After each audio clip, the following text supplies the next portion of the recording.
सरहद पर खड़े रखवालों को, उन वीर पहरेदारों को दिल से मेरा सलाम है, दिल से मेरा सलाम है। दुश्मन जब आंख उठाता है तो वो जान अपनी धोता है।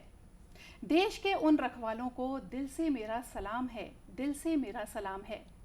देश में चैन से सोती ये पूरी आवाम है, जिनकी वजह से आग सुरक्षित ये जनता आवाम है। उनको मेरा सलाम है, दिल से मेरा सलाम है। नमस्कार दर्शकों, इस विशेष कार्यक्रम में आपका बहुत बहुत स्वागत है। और हम वीर जवान जो हैं, हमारे वीर सैनिक जो पूरी हिम्मत के साथ, पूरे हौसले के साथ सीमाओं पर डटे रहकर हमारी रक्षा करते हैं, हमारी पुरजोर रक्षा करते हैं, जिनसे कि हम आराम के पल गुजार सकें अपनों के साथ। उन सैनिकों के हिम्मत को, हौसले को हम सलाम करते हुए आज के कार्यक्रम की शुरुआत करते हैं। इन वीर सैनिकों के सम्मान में, इनके हौसलों के सम्मान में हम मनाते हैं वेटरन्स डे।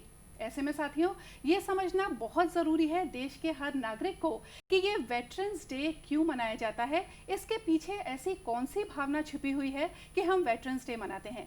तो आज अपने कार्यक्रम में हम और आप ये जानने की कोशिश करेंगे कि वेटरन्स डे के पीछे बनाने का मकसद क्या है, इसके पीछे ऐसी कौन सी भावना छिपी हुई है, इसके पीछे कौन सा अर्थ है। तो आज अपने कार्यक्रम में इन्हीं सब बातों को हम समझने की कोशिश करेंगे। और इस कोशिश में हमारे साथ हैं सेना के वीर कर्नल पीयूष मुखोपाध्याय जी। आपका बहुत बहुत स्वागत है हमारे कार्यक्रम में। और जैसा कि मैं शुरुआत में कार्यक्रम के कह रही थी कि जो हमारे वीर सैनिक हैं वो पूरी मुस्तैदी के साथ सीमाओं पर डटे रहकर हम सब की रक्षा करते हैं, हम सब की एक जो हमको महफूज रखते हैं, हमको सुरक्षित रखते हैं कि हम अपनों के साथ खुशी के कुछ पल गुजार सकें, खुशी के कुछ ज़िंदगी गुजार सकें, हमको वो महफूज रखते हैं। ऐसे में उनके सम्मान में जो वेटरन्स डे मनाया जाता है, इसके पीछे की ऐसी कौन सी भावना है? देखिए, ये जो सबसे बड़ी जो ये भावना है, इसके पीछे है कि हम उनको, उनका जो सर्विस था, उन्होंने जो बहादुरी और अपना पूरा ज़िंदगी निछावर किया है देश के लिए जी। उनको याद रखने के लिए कि हम उनका जो सर्विस था टू द नेशन, हम अभी भी उनको याद करते हैं। हम उनको भूल नहीं गए, वो हमारे हिस्से थे और अभी भी हिस्से हैं। ये उनको हर बार, हर साल हम इसलिए धन्यवाद देने के लिए, याद दिलाने के लिए कि हम आपके साथ हैं हर कदम में, हम ये वेटरन्स डे मनाते हैं। बिल्कुल। और देश उनके बलिदान को, हमारे वीर सैनिकों के बलिदान को तो कभी नहीं भूल सकता। उनका इतना बड़ा योगदान है हमारी ज़िंदगी में और ना ही भूलना चाहिए हमको। कर्नल साहब, मैं आपसे ये जानना चाहूँगी कि ये जो एक शुभ अवसर है वेटरन्स डे, इसकी शुरुआत कब हुई और कैसे हुई? इसका शुरुआत हुआ हमारे देश में 2017 से। ये हम 5वीं वर्ष मना रहे हैं वेटरन्स डे का। ऐसे तो थैंक्स गिविंग डे जो है ये पूरे विश्व में हर देश में पहले था और मनाया जाता था। हमारे देश में इसको 14 जनवरी को 2017 से मनाना शुरू हुआ। 14 जनवरी का डेट इसलिए चुना गया है क्योंकि वो हमारे जो पहला सेनाध्यक्ष थे फील्ड मार्शल KM करियप्पा, उनका रिटायरमेंट डेट था वो।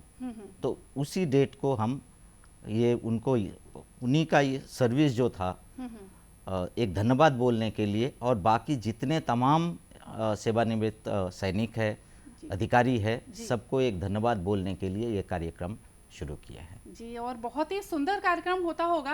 आप हमारे दर्शकों को वो मंजर बताइए जरा, क्योंकि जब भी हम टीवी स्क्रीन्स पर देखते हैं, चाहे 26 जनवरी हो या आर्मी डे का फंक्शन हो, या फिर हम अपने सामने से भी जब किसी सैनिक को गुजरते हुए देखते हैं, तो हमारा सीना जो है वो गर्व से फूल जाता है। तो क्या मंजर होता होगा कि जो ये वेटरन्स डे मनाया जाता है, किस तरीके से मनाया जाता है, ये आप हमारे दर्शकों के सामने एक मंजर कीजिए। हमारा जो वेटरन्स डे हम मनाते हैं, उसमें हमारा मुख्य एक ये होता है, कारण होता है कि उनको धन्यवाद बोलने के लिए। तो हम उसमें सबसे पहले जो है उनको स्वागत करते हैं, उनका रजिस्ट्रेशन होता है और फिर उसके बाद उनको अलग अलग सुविधा जो है, जैसे हेल्थ केयर हो, चाहे कैंटीन का हो, और उनका जो डॉक्यूमेंटेशन होता है, जो कोई किसी का डॉक्यूमेंटेशन में अगर कमी है तो डॉक्यूमेंटेशन ऑफिस से एस्टेब्लिश होता है। फिर उनका जो उस दिन का पूरा देख रेख, भोजन इत्यादि, और थोड़ा सा हम कुछ कार्यक्रम भी करते हैं, जैसे बैंड डिस्प्ले और कुछ डांसेस, ताकि वो मनोरंजन भी हो। जी। उसके अलावा काफ़ी डिग्निटरीज आते हैं स्टेट के, जैसे इस बार हमारे ऑनरेबल गवर्नर सुश्री अनुसुईया उइके हमारे चीफ गेस्ट हैं इस 14 जनवरी को। अरे वाह जी। इसके अलावा जो है उनका कोई भी समस्या अगर वो लोग हमें बताते हैं, जो उनको चाहे कोई पर्सनल हो या सामूहिक रूप से हो, उनका भी हाल निकालने के लिए हम उसको नोट करते हैं और उसको कैसे सॉल्व किया जाए, ताकि हम अगला वेटरन्स डे से पहले जितना इनका समस्या है उनका हाल करके हम उनको बताएं कि हाल हुआ है, वो भी हम करते हैं। जी, तो ये बहुत ही एक सुंदर मंजर होता होगा मेरे ख्याल से, जब जितने सेवानिवृत्त हमारे जवान हैं और साथ ही जितने डिग्निटरीज हैं वो पूरे देश प्रेम की भावना से ओतप्रोत होकर और इस कार्यक्रम में हिस्सा लेते हैं। कर्नल साहब, जो हमारे वीर जवान हैं वो पूरे हौसले के साथ अपनी सीमाओं पर डटे रहते हैं, हमारी रक्षा करते हैं, कई तरह की मुश्किलों का सामना करते हैं वो, जिसका कि देश के नागरिक को अंदाज़ा भी नहीं है। भीषण गर्मी से लेके और चिलचिलाती हुई जो सर्दी है उसका सामना करते हुए कई बार तो वो शहीद भी हो जाते हैं, दुश्मनों का सामना करते हुए शहीद हो जाते हैं। ऐसे में जब वो सेवानिवृत्त होते हैं तो उसके बाद जब उनको ज़रूरत पड़ती है तो ऐसी कौन सी कल्याणकारी योजनाएं हैं जो उनकी मदद के लिए लागू की गई हैं? इसमें कल्याणकारी जो योजनाएं हैं वो हर एक लेवल में है, सेंट्रल लेवल में है, स्टेट लेवल में भी है, और आर्मी नेवी एयरफोर्स तीनों के अपने अपने एक सर्विसमैन सेल होते हैं। बिल्कुल। मैं सबसे पहले सेंट्रल वाला अभी कवर नहीं कर रहा हूँ, क्योंकि सेंट्रल ऑर्गेनाइजेशन उसको देखते हैं, जैसे वेटरन सेल होता है सेंट्रल ऑर्गेनाइजेशन में, जो कि जितने सेवानिवृत्त हो रहे हैं उनका रिकॉर्ड रखना और उनका जितना संभव मदद हो सके या कोई भी समस्या अगर वो बताएं तो उसको हल करना उनका जिम्मेदारी होता है। राज्य स्तर में राज्य सैनिक कल्याण बोर्ड होता है, जो कि हर एक स्टेट में है, जिसको राज्य सैनिक बोर्ड से जाना जाता है। वहाँ भी ये लोग रजिस्टर्ड होते हैं, जितना भी रिटायर हो रहे हैं उस स्टेट के उनका रजिस्ट्रेशन होता है। और उनको जितना भी स्कीम्स गवर्नमेंट अनाउंस कर रहा है या आर्मी अनाउंस कर रहे हैं उनका जानकारी दिया जाता है और उनका कोई भी समस्या हो उसका हल किया जाता है। और एक अपना organisation as a organisation army का है एक सर्विसमैन सेल, जो कि जितना भूतपूर्व सैनिक है उनका रिकॉर्ड रखते हैं। उनके पास हेल्पलाइन नंबर देते हैं, अगर उनका कोई समस्या हो उसका भी हल करते हैं। और जितना भी उनका सुविधा हम देना चाहते हैं, जैसे हेल्थ केयर, कैंटीन फैसिलिटीज़, उनका एनी अदर डिस्प्यूट, उसके लिए वो ये ESM सेल जो है ये देखते हैं। जी, तो मेरे ख्याल से जो सैनिक इतना सर्वस्व अपना न्यौछावर करके और देश की सेवा करते हैं, तो कहीं ना कहीं पे देश के हर नागरिक का भी फर्ज बनता है कि वो उनके बलिदान को, उनके त्याग को ना भूले। कर्नल साहब, एक आम सैनिक जो है वो 35 से 40 वर्ष की उम्र में सेवानिवृत्त होता है, रिटायर होता है। वहीं पे अगर हम सिविलियंस की बात करें तो अमूमन उनकी रिटायरमेंट एज जो होती है वो 60 साल के करीब होती है। अब 35 से 40 की एज में अगर कोई सेवानिवृत्त हो रहा है तो उसके पीछे तो बहुत बड़ी जिम्मेदारियां खड़ी होती हैं, घर की जिम्मेदारी होती है, वृद्ध माँ बाप होते हैं, बच्चों की शादी है, एजुकेशन है। तो ऐसे में उनके लिए रोज़गार के कौन से अवसर हैं कि वो सेवानिवृत्ति के बाद भी अपनी जो कमाई है वो जारी रख सकें और अपने घर का खर्चा चला सकें? बिल्कुल, आपने ये बहुत अच्छा एक सवाल किया है। हमारा जो फौजी सेवानिवृत्त होते हैं बहुत ही यंग एज में होते हैं, जब सबसे ज़्यादा जिम्मेदारी उनके सर पे होता है। उनको अगर सिर्फ पेंशन का ऊपर जीना पड़े तो उनका जो स्टैंडर्ड ऑफ लिविंग है उसमें काफ़ी कमी आ जाती है। तो इसमें सबसे बड़ा योगदान कर सकते हैं जो राज्य है, जिस स्टेट के वो निवासी हैं, जो भी उसमें भर्ती हो रहा है उसमें अगर उनके लिए कुछ परसेंटेज रिजर्वेशन रखा जाए और उनको लिया जाए।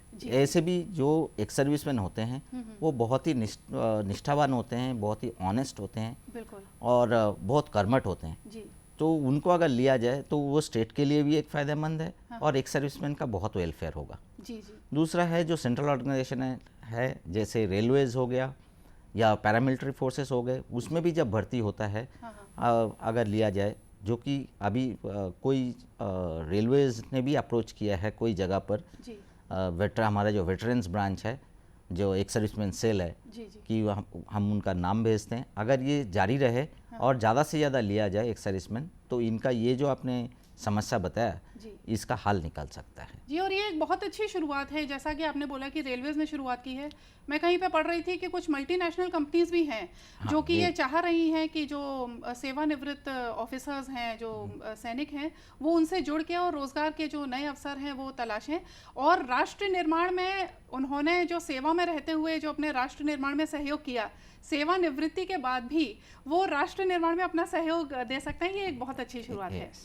कर्नल साहब, एक और, क्योंकि मैं महिला हूं तो इसलिए मैं थोड़ा ये आपसे एक स्पेशल सवाल पूछना चाह रही हूं कि भारतीय सेना में महिलाओं की एंट्री जो है वो बहुत पहले ही शुरू हो गई थी, लेकिन अभी हाल ही में जो महिलाओं के लिए 20% का जो एक रखा गया है, वहाँ पे उनकी प्रतिनिधित्व रखा गया है, और साथ ही महिलाएं अब सैनिक के पदों पर भी जा सकती हैं।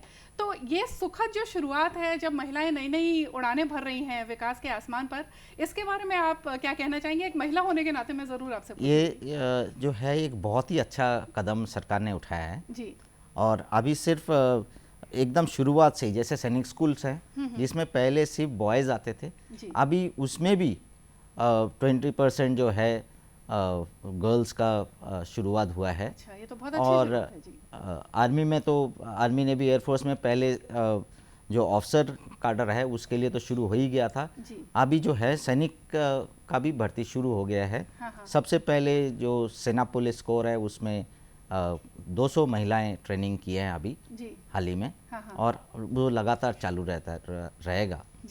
और ये जो है आपने जो बोला, ये तो हम बहुत तहे दिल से सपोर्ट करते हैं, क्योंकि महिलाओं का योगदान सेना में ज़रूर होना चाहिए। और इससे सिर्फ एक उनको हम सपोर्ट भी कर रहे हैं, और दूसरा जो है उनका जो सेवा, जो उनका निष्ठा है, वो भी देखा गया है कि वो बहुत ही अच्छा योगदान करते हैं जहाँ भी वो काम करते हैं। जी, तो एक सुखद शुरुआत हुई है इस शुभ अवसर पर। कर्नल साहब, जो एक सैनिक का जीवन है, आर्मी का जीवन है, कहते हैं कि हर व्यक्ति को वो जीना चाहिए अगर वो अपने जीवन में थोड़ा डिसिप्लिन चाहते हैं या जो विकास की ऊंचाइयां हैं उनको छूना चाहते हैं। तो सैनिक का जीवन आप हमारे दर्शकों को बताइए कि किस तरह का रहता है, क्या ऐसी भावनाएं होती हैं कि वो एक बहुत ही डिसिप्लिन जीवन जीते हैं? सैनिक का जीवन जो है एक सन्यासी जैसा होता है जी। जैसे स्ट्रिक्ट डिसिप्लिन और एक बहुत ही सुंदर रूटीन, सुबह उठना, कसरत करना, फिर उसके बाद ट्रेनिंग, और एक हमेशा एक उत्साहित रूप से वो काम करते हैं जो भी काम दिया जाता है।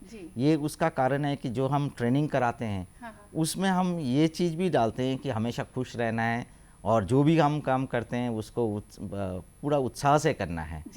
और आपने ये भी देखा होगा कि जहाँ फौजी बहुत टाइम का हम लोग पाबंद है, बिल्कुल बिल्कुल, जो टाइम वो हम ट्रेनिंग में ही उनको ये इनकलकेट करते हैं, उनको ये हैबिट कि टाइम का हम बहुत वैल्यू करते हैं। जिसके वजह से एक जो उनका ज़िंदगी है एक बहुत ही रूटीन में आ जाता है। और वो ज़िंदगी भर उनको मदद करता है, और सिर्फ जब सर्विस में नहीं, जब रिटायर भी हो जाते हैं, यही जो ये रूटीन सेट किया है उसके वजह से वो तन मन एकदम उनका तंदुरुस्त रहता है और अच्छा रहता है। जी, तो आपने एक बहुत ही सुंदर शब्द बोला था कि सैनिक का जीवन एक सन्यासी की तरह होता है, और मेरे ख्याल से हर नागरिक को इसका अनुभव करना चाहिए कि कैसे संयमित जीवन जीकर भी वो अपने देश की सेवा कर सकते हैं, और इससे निश्चित ही उनके व्यक्तित्व में काफ़ी सुधार आ सकता है। बहुत अच्छी जो वैल्यूज़ हैं, बहुत अच्छे मूल्य उनके अंदर डल सकते हैं। ऐसे में आप हमारे देश के युवाओं को किस तरह से प्रेरित करना चाहेंगे कि वो ये सैनिक जीवन जो है, रोजगार के नए नए अवसर तलाश रहे हैं हमारे युवा, तो वो जो अपना जीवन है वो सैनिक के रूप में देखें? देश के युवाओं के लिए जो मेरा संदेश है कि अगर हम कोई भी देश सेवा करना चाहते हैं, जो कि हर एक का मनस्कामना होता है कि वो देश का सेवा करें, तो सबसे बड़ी सेवा हो सकती है अगर वो देश के लिए कुछ करना चाहें तो फ़ौज में भर्ती हो, और उससे जो वो सेवा कर पाएंगे, जो उनका एडवेंचर करने का जो मौका उनको मिलेगा, वो उससे अच्छा ज़िंदगी कोई भी सर्विस आज के दिन में प्रोवाइड नहीं कर सकता जी। चाहे वो उनका पर्सनल ग्रोथ, प्रोफेशनल ग्रोथ, जैसे जो जो एडवेंचर एक्टिविटीज़ वो करना चाहते हैं, जो हर कोई यंग जो है देश के नागरिक वो करना चाहते हैं, वो सब उनको मौका मिलता है।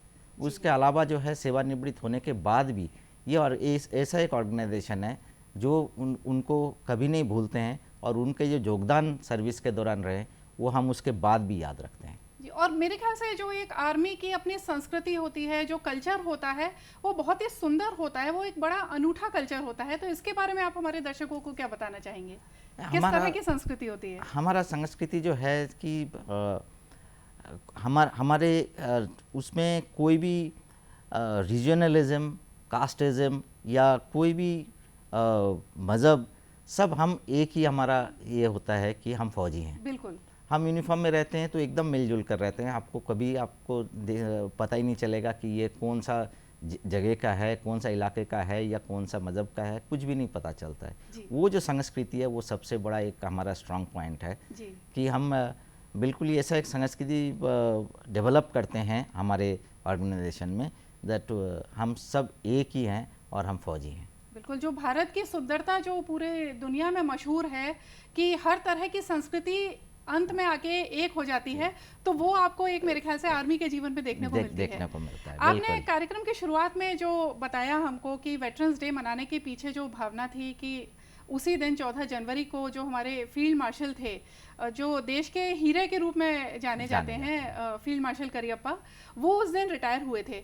तो कुछ ऐसे उनके, क्योंकि वो बहुत ही मशहूर हैं और हमारी जो पीढ़ियां हैं उनके किस्सों को सुनते हुए बड़ी हुई हैं, तो आप हमारे दर्शकों को उनके कुछ ऐसे रोचक किस्से फील्ड मार्शल करियप्पा और फील्ड मार्शल सैम मैनेक्शो के। फील्ड मार्शल करियप्पा जो थे वो ऐसे एक टावरिंग पर्सनालिटी थे। जब हमारा देश का विभाजन हुआ था तब जो हमारे थे लॉर्ड लुई माउंटबेटन, वो थे कमांडर इन चीफ जी। तो जब देश का विभाजन हुआ तब सबसे पहला जो हमारा देश का फील्ड मार्शल बना था वो है जो हमारे सेनाध्यक्ष बने थे वो थे हमारे जनरल करियप्पा जी। तो ऐसा मैंने कहीं पढ़ा है कि जब ये मीटिंग हुआ था कि कैबिनेट मीटिंग जिसमें पंडित नेहरू चेयर कर रहे थे, तो उन्होंने बताया कि हमारा अभी कोई भी ऐसा जनरल तैयार नहीं है क्योंकि किसी को ये चीफ बनने का एक्सपीरियंस नहीं है जी। तो जो है अभी हमें जब तक हम ट्रेन नहीं कर पाते तो अंग्रेज चीफ ही होना चाहिए जी। तो उन्होंने बताया कि ऐसे तो फिर हमारा कोई प्राइम मिनिस्टर भी ट्रेन नहीं है जी जी। हमारा तो पहला प्राइम मिनिस्टर बिल्कुल जी। तो ये एक बहुत इंटरेस्टिंग ये एनेक्डोट है उनके बारे में जी जी। और फील्ड मार्शल मानेकशॉ का बहुत ही सेंस ऑफ ह्यूमर बहुत अच्छा था जी। तो कहते हैं कि उनको जब कभी लेक्चर देना होता था तो बिल्कुल ही वो जो जनता सामने बैठे होते थे वो हंस के बहुत ही लोटपोट हो जाते थे जी। तो एक जगह पर उन्होंने एक बहुत अच्छा स्टेटमेंट किया था, क्योंकि वो गोरखा रेजिमेंट में थे, कि अगर कोई बोलता है कि मैं मरने से डरता नहीं तो आइदर तो वो गोरखा है या वो झूठ बोल रहा है। वाह जी। तो ऐसे ये जो दो नायाब हस्तियां थी जो हमारे देश के हीरे माने जाते हैं, उनके बारे में जितना सुना जाए उतना ही कम है। समय हमारे पास कम रहने, नहीं तो ये उनका काफ़ी जो है स्टोरीज जो है हम मिलिट्री हिस्ट्री में भी पढ़ते हैं उनके बारे में जी जी। अब मैं आना चाहूँगी वापस से जो वेटरन्स डे की तैयारियां हैं उसके बारे में, और मेरे अंदर उत्सुकता है कि हमारे प्रदेश की अगर हम बात करें छत्तीसगढ़ में, तो क्या तैयारियां चल रही हैं? वेटरन्स डे किस तरह से मनाया जा रहा है, किस तरह की तैयारियां की जा रही हैं? वेटरन्स डे ऐसे है कि ये जो 14 जनवरी ये देश के हर एक कोने में मनाया जाता है। हर एक जहाँ भी ऐसे ऑर्गेनाइजेशन से आर्मी ऑर्गेनाइजेशन उनको बुलाया जाता है, और जैसे मैंने शुरुआत में उनको धन्यवाद देने के लिए, उनका समस्या समझने के लिए और हल करने के लिए और पूरा फैसिलिटी देने के लिए। अभी जैसे इस राज्य में हमारा इधर जो राजधानी है रायपुर, इधर हमारा जो हेडक्वार्टर कोसा है, छत्तीसगढ़ उड़ीसा सब एरिया, उधर हम ऑर्गेनाइज कर रहे हैं इस बार वेटरन्स डे। पिछले साल ये कोटा रायपुर में थे तो कोटा रायपुर में हुआ था जी। इस साल नया रायपुर जो अंतर्राष्ट्रीय क्रिकेट स्टेडियम है उसके पास जो हमारा हेडक्वार्टर कोसा है उसका फुटबॉल ग्राउंड में हम ऑर्गेनाइज कर रहे हैं। जी। तैयारियां जितना इनके जो रिकॉर्ड ऑफिसर्स होते हैं जहां इनके पूरा रिकॉर्ड्स रहते हैं वो लोग आते हैं ताकि अगर किसी को डॉक्यूमेंटेशन में कोई प्रॉब्लम आ रहा है। उसके बाद बैंक्स जहां इनका पेंशन आते हैं वो लोग अपना स्टॉल्स लगाते हैं। जितने ECHS है, एक सर्विसमैन कंट्रीब्यूटरी हेल्थ स्कीम करके है, उनके जो इम्पैनल्ड हॉस्पिटल है वो हेल्थ केयर के लिए फ्री हेल्थ मेडिकल चेकअप और फ्री मेडिसिन्स देने के लिए वो लोग स्टॉल्स लगाते हैं। उसके अलावा जो CSD कैंटीन है जो इनको ऑथराइज है सामान लेना, वो लोग अपना स्टॉल्स लगाते हैं। इस टाइप का तैयारियां आम तौर पे होता है। जी। और उसके अलावा खान पान का व्यवस्था, इनको अवार्ड देना, सबको गिफ्ट देना, ये सब भी इसमें शामिल होता है। इसके अलावा बाकी जगह में भी जहाँ भी आर्मी है वहाँ पर भी वेटरन्स डे छोटे या बड़े रूप से मनाया जाता है। जी। तो बिल्कुल मेरे ख्याल से देश को हर पल, खाली एक ही दिन नहीं, हर पल ये याद रखना चाहिए कि हमारे जो वीर जवान हैं उनका क्या कंट्रीब्यूशन है, उनका क्या योगदान है देश के निर्माण में, देश की रक्षा में। और वीर जवान हैं इसलिए हम हैं, इसलिए मैं बार बार अपने दर्शकों से भी ये अनुरोध करना चाहूँगी कि दिल से वो सलाम करते रहें। हमारे जो वीर जवान हैं उनके योगदान को बिल्कुल मत भूलें। वहीं पे बात करना चाहूँगी मैं, बहुत ही संक्षेप में आप ये कृपया जानकारी दीजिएगा कि अगर कोई शहीद जवान हो जाता है, जवान अगर अपनी सेवा देते देते शहीद हो जाते हैं या कई बार उनका कुछ हैंडीकैप्ड हो जाता है, तो ऐसे में उनकी मदद के लिए वो कहाँ पर जा सकते हैं? उनकी जो शहीदों की विधवाएं हैं या उनके जो बच्चे हैं उनकी शिक्षा के लिए वो मदद पर कहाँ जा सकते हैं? उनको कहिए, ये इस पर मैं बताऊँगा कि हमारा एक जैसा ये army as a organisation, defence as a organisation, उनको कहीं जाने का ज़रूरत नहीं होता है। सब कुछ उनके डोर स्टेप में हम डिलीवरी करते हैं जी। और उनको जितना भी सुविधा हम दे सकते हैं, जैसे अगर एम्प्लॉयमेंट के लिए अगर एलिजिबल है उनको एम्प्लॉयमेंट देना, अगर कोई भी आर्थिक रूप से मदद चाहिए वो आर्थिक रूप से मदद देना, उनका जिनका देहांत हो गया है, जो शहीद हो गए, उनके पेंशन चालू कराना, ये सब हम उनको डोर स्टेप डिलीवरी करते हैं। उसके अलावा उनके पास हमारा हेल्पलाइन नंबर्स होते हैं हर एक तरीके के, स्टेट के, सेंटर के, आर्मी के, जो इसमें वो कांटेक्ट कर सकते हैं कभी भी अगर उनको कोई भी समस्या होता है। और जो डिस्ट्रिक्ट एडमिनिस्ट्रेशन होता है, स्टेट एडमिनिस्ट्रेशन होता है, वो भी जब भी ज़रूरत पड़े इस मामले में तत्पर होकर मदद करते हैं। जी, तो ये तो बहुत ज़रूरी है कि उनकी मदद की भी जाए, क्योंकि उन्होंने इतनी निष्ठा से, इतनी अच्छी भावना से हमारी सेवा की है। चलते चलते कर्नल साहब, देश के नागरिकों को, हमारे प्रदेश के नागरिकों को आप क्या संदेश देना चाहेंगे वेटरन्स डे के शुभ अवसर पर? मैं यही संदेश देना चाहता हूँ कि जो वेटरन्स, जो सेवानिवृत्त सैनिक उन देश के लिए अपना सबसे प्राइम ऑफ यूथ जो कि सन वर्ष देश का सेवा में बलिदान दिया है, उनको हर एक को हमें नमन करना चाहिए, हर एक को रिस्पेक्ट करना चाहिए और जितना हो सके हमें उसको ज़्यादा से ज़्यादा मदद करना चाहिए। और उनका जो योगदान रहा है देश सेवा में, उनको हमें हमेशा याद करके उनको रिस्पेक्ट करना चाहिए। बिल्कुल कर्नल साहब, और आप इतने व्यस्त शेड्यूल में से हमारे लिए समय निकाल कर आए और हमको वेटरन्स डे के बारे में इतनी सुंदरता से समझाया, इसके लिए आपका बहुत बहुत धन्यवाद। धन्यवाद। तो दर्शकों, देखा आपने कि हमारे जो वीर सैनिक हैं, वीर जवान हैं, जो कि अपना सर्वस्व न्यौछावर करके हमारी सेवा करते हैं, उनके बलिदान को, उनके योगदान को हमें सिर्फ एक ही दिन नहीं बल्कि हर पल, हर दिन याद रखना चाहिए। उम्मीद है कि हमारा आज का ये कार्यक्रम आपको ज़रूर पसंद आया होगा। इसी के साथ हमको दीजिए इजाज़त। नमस्कार।